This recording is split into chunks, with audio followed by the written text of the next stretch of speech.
Ano man ang estado mo sa buhay, basta ikaw ay registered voter, Filipino citizen, karapatan mong bumoto. Barangay and Sangguniang Kabataan elections na.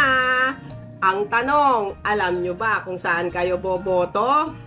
Siyempre naman, doon sa pinakamalapit na public schools. Ang lahat ay pupunta nga sa mga voting precincts at madalas ang location niyan ay yung mga public schools.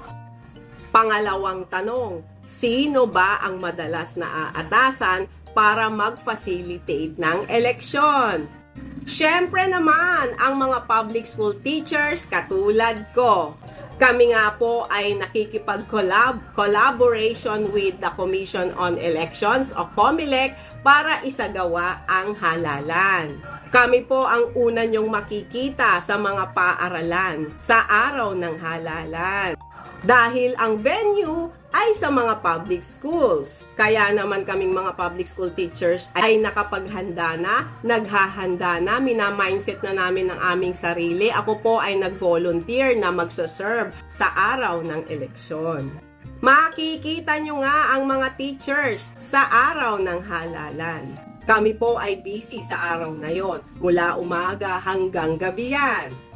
Kaya napaaga ang walang pasok dahil nga ihahanda pa yung venue at ihahanda rin ang mga kagamitan, ang mga election paraphernalia at syempre kaming mga magsaserve sa eleksyon. Pangatlong tanong, ang mga public school teachers ba ay allowed sumali sa mga kampanya ng kanilang mga kamag-anak, kaibigan, kakilala, asawa, or kapatid o kahit sino man na gusto nilang ikampanya sa panahon ng halalan? Ang sagot dyan ay hindi. Bawal po sa amin maging bias. Bala kayo dyan. Basta kami, nananahimik lang kami dito sa tabi. Dahil ang mga teachers ay mayroong Code of Ethics for Professional Teachers. Eto na nga, ayan. May batas tungkol dito, ang Republic Act 7836, otherwise known Teachers Professionalization Act of 1994, ang Philippine Code of Ethics for Professional Teachers.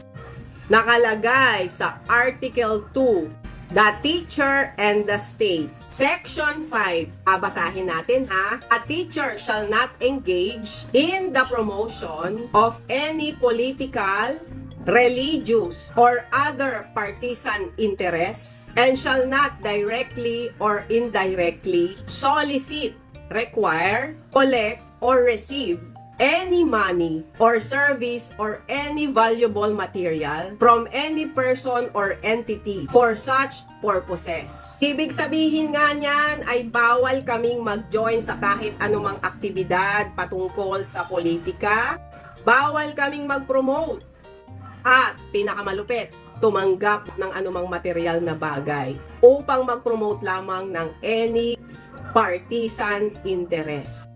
At nakalagay din dyan sa Article 2, Section 6, every teacher shall vote and shall exercise all other constitutional rights and responsibility. Kaya mahigpit na pinagbabawal panahon man yan ng halalan or kahit anong panahon. Bawal kaming mag-promote ng kahit anong political, religious, or any partisan interest. Dahil kami ay mga professional.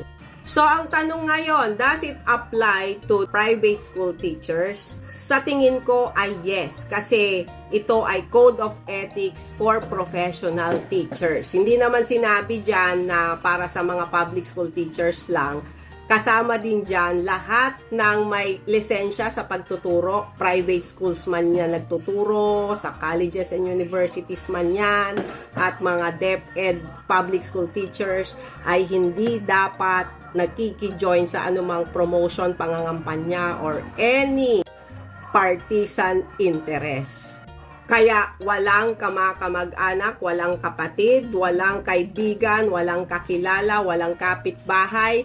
Kami po ay mga professionals at meron kaming Code of Ethics for Professional Teachers na sinusunod. Lalong-lalo na, kami po ay mga public school teachers, kami ang magfa-facilitate ng eleksyon, ang aming integridad ay nakasalalay dito bilang isang public servant at kawani ng gobyerno, kaya bala kayo dyan, basta piliin ninyo yung gusto nyong iboto at kami ay nandito lang mananahimik at i-exercise ko rin ang aking karapatan, boboto rin po ako. Sa araw ng halalan, walang mahirap, walang mayaman. Pantay-pantay tayong lahat dahil lahat tayo ay may karapatang bumoto. Good luck! And enjoy the happy weekend. Commercial muna tayo. Gagamit ako ng sunscreen. Favorite kong sunscreen nga itong Bello Dewy Sunscreen. Ang ganda nito. Ayan siya. Ito talagang ginagamit ko. May buy one, take one to. Yung link ilalagay ko na lang dyan. Para hindi ako magmukhang anemic, gumamit ako ng lipstick na neutral color lang din. Elana Lip in Lux Liquid Lip. Long lasting at moisturizing. Ang gaganda ng shade, diba? Ang gamit kong shade ay Love is Life. Eto. Ayan siya. Ang link ilalagay ko na lang din dyan.